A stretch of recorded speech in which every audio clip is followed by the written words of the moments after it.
हाँ गोल गोल। ये देख पा रहे हो आप, ये टेस्टिंग पॉइंट होते हैं इस टाइप के सब।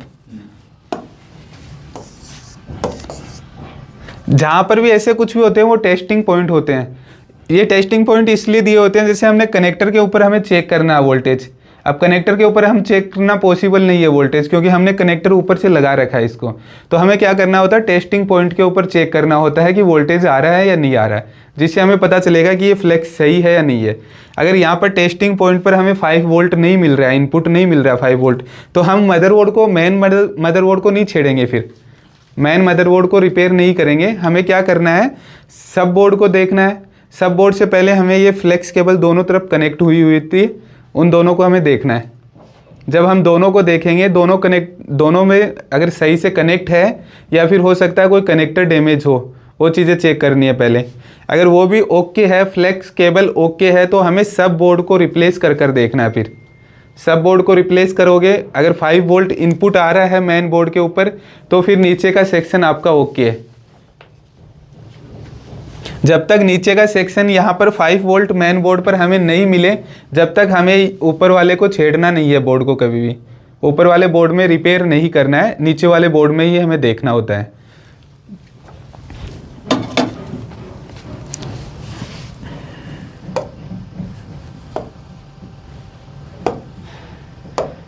तो हमने देखा यहाँ पर ये जो कनेक्टर है उसके ऊपर 5 वोल्ट इनपुट हो रहा है, क्योंकि नीचे वाले बोर्ड को हमें रिपेयर करने की ज़रूरत नहीं। नीचे वाला बोर्ड मार्केट में मिल जाता है, आप उसको रिप्लेस कर सकते हो डायरेक्टली।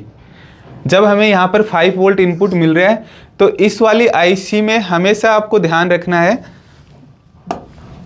पिन नंबर 1 और 24 नंबर पिन के ऊपर ही इनपुट होता है हमेशा। 1 और 24 नंबर पिन के ऊपर ही इनपुट होगा, दूसरे किसी भी पिन के ऊपर इनपुट नहीं होता है। तो आपको ये चीज़ें ध्यान रखनी है। हम अलग अलग आईसी का पावर सीक्वेंस पढ़ेंगे तो हमें ध्यान रहेगा कि कौन सी पिन के ऊपर हमें इनपुट चेक करना है। अगर ये मॉडल की ये मॉडल की चार्जिंग आईसी लगी हुई होती है, तो हमें इनपुट इस 1 और 24 नंबर पिन पर चेक करना है।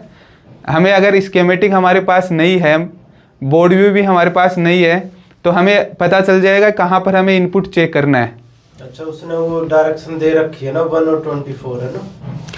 देखिए, इसमें ये जो आईसी होती है, ये आईसी इस तरह से हमें पिन नहीं दिखाई देगी मदरबोर्ड के ऊपर, पिन नहीं दिखाई देती मदरबोर्ड के ऊपर। पर हमें पिन का कैसे पता चलेगा कि कौन सा नंबर पिन की कौन सी पिन है, उसका नंबर क्या है, उसका कैसे पता चलेगा हमें। इसके लिए मैंने आपको बताया था कि आईसी जो लगी रहती है, हाँ, जो आईसी है इस तरह से एक आईसी लगी हुई है, उसका हमें डॉट पॉइंट देखना है। जो डॉट पॉइंट देखेंगे, डॉट पॉइंट के बाद में ये देखो, जो ये है पाथ आईसी अपनी, बॉल आईसी नहीं है, तो इसमें हमें क्या करना है, नंबर्स जो चलेंगे वो एंटी क्लॉकवाइज चलेंगे, एंटी क्लॉकवाइज नंबर चलेंगे। बॉल आईसी के अंदर क्लॉकवाइज नंबर चलते हैं, इसमें एंटी क्लॉकवाइज नंबर चलते हैं, इसमें लेटर्स कुछ नहीं होते हैं। तो यहाँ पर हम देखेंगे कि जहाँ पर हमारा नोच है, जहाँ पर डॉट है, वहाँ पर एंटी क्लॉकवाइज गिनेंगे तो वहाँ से एक नंबर स्टार्ट हो जाएगा। तो हमें स्कीमेटिक का रिक्वायरमेंट नहीं हुआ, पिन देखने के लिए भी नहीं रिक्वायरमेंट हुआ कि कहाँ हमें नंबर्स देखने हैं। तो इसमें आपको आईसी का पता चल जाएगा पहले कि यहाँ पर आपको आईसी का पता चल गया, आईसी का ये नंबर्स आप आईसी के ऊपर लिखा हुआ मिलेगा हमेशा। इससे हमें पता चल गया ये चार्जिंग आईसी है। इस चार्जिंग आईसी में इनपुट जो होगा हमेशा 1 और 24 नंबर पिन पर होगा, और 1 और 20 नंबर पिन आपको आइडेंटिफाई करना आ गया। कैसे आइडेंटिफाई कर सकते हो, इसके बाद में आप देखो, इसमें प्रॉब्लम ये होती है कि हम पिन के ऊपर कभी भी नहीं चेक कर पाते हैं। पिन जो है भाई, पिन इतना बारीक होता है, वहाँ पर हम वोल्टेज चेक करना पॉसिबल नहीं होता है। माइक्रोस्कोप में देखकर आप ट्यूजर से चेक कर भी सकते हो। अगर आपको प्रॉब्लम आए, आपको ऐसा लगे कि कहीं पर दूसरी जगह टच नहीं हो जाए, क्योंकि अगर इन दोनों पिन को आपस में आपने टच कर दिया ट्यूजर से या फिर आप मल्टीमीटर से चेक कर रहे हो, तो क्या होगा, आईसी शॉर्ट हो जाएगी। अगर आपको ऐसा लगता है कि आपको पॉसिबल नहीं है नीचे से चेक करना, तो यहाँ पर देखना, आप 23 नंबर पिन के ऊपर एक कैपेसिटर लगा होगा, उससे आपका रीजन वोल्टेज निकलेगा। रीजन वोल्टेज जो होगा वो सेम वो ही वोल्टेज होगा। रीजन वोल्टेज होता है एक आईसी जो होती है, आईसी को जब इनपुट मिलता है तो वो एक सेल्फ अपना प्रोग्रामिंग चालू करने के लिए एक वोल्टेज जनरेट करती है, जो रीजन वोल्टेज होता है। हो सकता है वो इनपुट होकर वापस आईसी के अंदर भी आए, अगर आईसी को रिक्वायरमेंट नहीं होगा तो वो वोल्टेज वहीं पर ही ख़त्म हो जाएगा।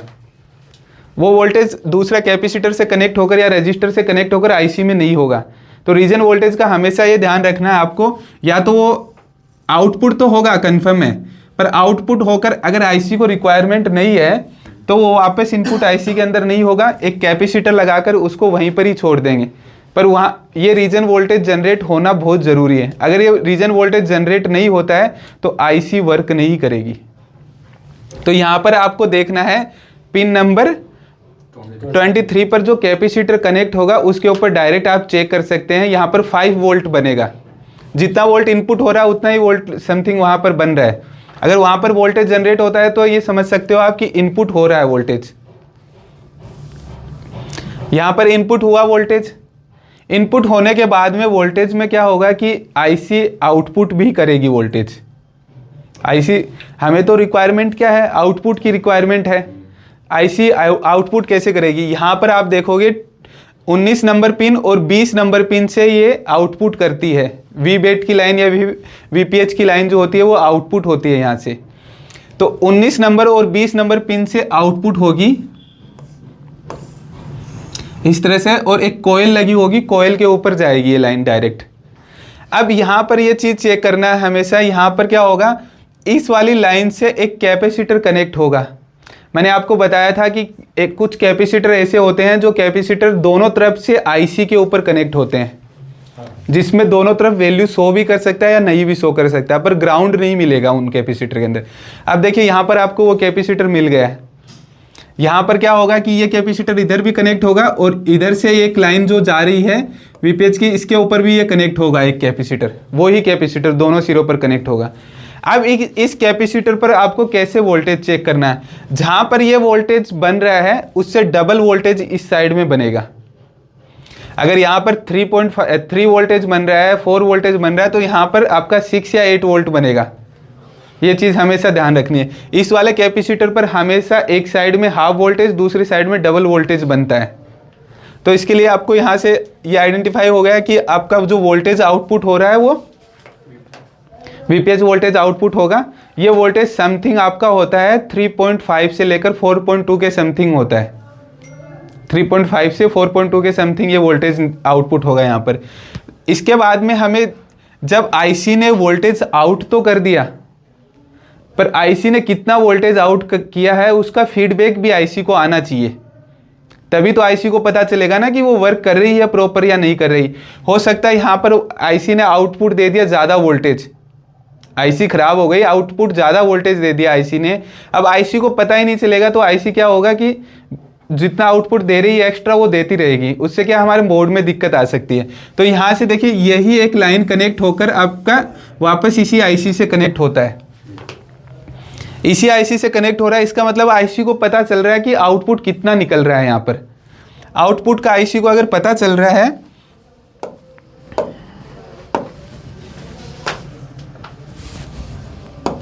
यहाँ पर इसका आईसी को आउटपुट पता चल गया कितना आउटपुट निकल रहा है। इसके बाद में ये क्या करेगी, यहाँ से बैटरी के लिए भी एक वोल्टेज जनरेट करेगी, क्योंकि बैटरी भी यही चार्ज करती है। वो आपका बैटरी के ऊपर डिपेंड होगा, लगभग 3.5 या 4.2 के समथिंग जो भी वोल्टेज होगा वो बैटरी के हिसाब से। यहाँ पर एक फिक्स वोल्टेज नहीं होता है, थोड़ा बहुत ऊपर नीचे वोल्टेज होता रहेगा। यही लाइन आपको जो 13 नंबर पिन और 14 नंबर पिन होती है, इसके ऊपर हमें बैटरी का वोल्टेज चेक करना है। यहाँ पर बैटरी का अगर वोल्टेज ये आउटपुट कर रही है, इसका मतलब आपका बैटरी भी चार्ज होगा। अगर आपका बैटरी चार्ज नहीं हो रहा है तो इस कंडीशन में आपको ये वाली आईसी को चेक करना है। सर चार्जिंग में लगा करके जो बैटरी खोलकर उसको चेक करना पड़ेगा। हाँ, बैटरी हटाकर भी आप चेक कर सकते हो, बैटरी के ऊपर वोल्टेज शो करेगा। या बैटरी लगी हुई होगी तो भी यहाँ पर कुछ कैपेसिटर लगे हुए होते हैं, उन कैपेसिटर पर आप चेक कर सकते हो। बैटरी का जो भी वोल्टेज होगा बैटरी से कुछ ज़्यादा वोल्टेज यहाँ पर मिलेगा, तभी तो मैंने बताया ना कि जितना कम जो वोल्टेज कम होगा ज़्यादा वोल्टेज उसको पुश करेगा आगे। तो अगर यहाँ पर वोल्टेज कम जनरेट होता है और बैटरी का वोल्टेज ज़्यादा होता तो बैटरी इधर से पुश करेगी फिर। इसलिए क्या होता है, यहाँ पर हमेशा बैटरी से थोड़ा वोल्टेज ज़्यादा निकलता है, जिससे ये बैटरी को पुश करेगी और यहाँ से बैटरी को चार्ज करेगी।